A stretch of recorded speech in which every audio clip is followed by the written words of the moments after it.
Kalau kau dah hebat, jangan belagak bah. Ini Yanagi Ryuken. Orang panggil dia Master Kiai. Dia bilang dia ada kuasa tenaga dalaman yang mampu menggoncang. Dia hayun tangan je semua melayang macam troli Maiden. Macam-macam jurus dia ada. Jurus serapan tenaga 4 penjuru. Jurus kunci roh sementara. Macam-macam. Sebenarnya pakcik ni dah boleh goyang kaki dah. Anak murid dia ramai. Bulan-bulan duit yuran masuk. Tapi pakcik Yanagi tak cukup. Tak ada hujan, tak ada ribut. Dia buka satu cabaran. Sesiapa boleh kalahkan dia dalam ring, pakcik akan hadiahkan dia 1 juta yen. Masuklah seorang fighter judo bernama Tsuyoshi Iwakura. 26 November 2006, pada hari kejadian, pakcik Yanagi dah mula cas kuasa dia.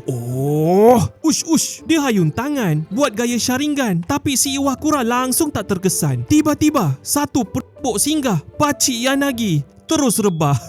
Terus KO dia. Pada hari itu, 1 juta yen dia burn. Tapi belum habis lagi. Ingatkan pakcik Yanagi dah serik. 5 tahun kemudian, pakcik Yanagi buat comeback. Dia bilang 5 tahun lepas, kuasa dia tak menjadi sebab lawan dia guna tumbukan. Mana Hachi main tumbuk? Tapi kalau Gusti, mesti boleh menang. Dia buat demo lah.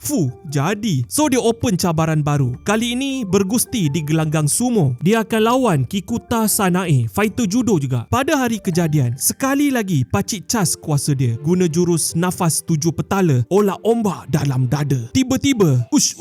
Nah, tak ada efek. Fighter tu cuma tolak dia macam tolak troli Maiden. Terpelanting pakcik tu. Anduk bah, kesiannya. Moral of the story, ilmu tinggi tanpa ujian mudah runtuh bila dicabar.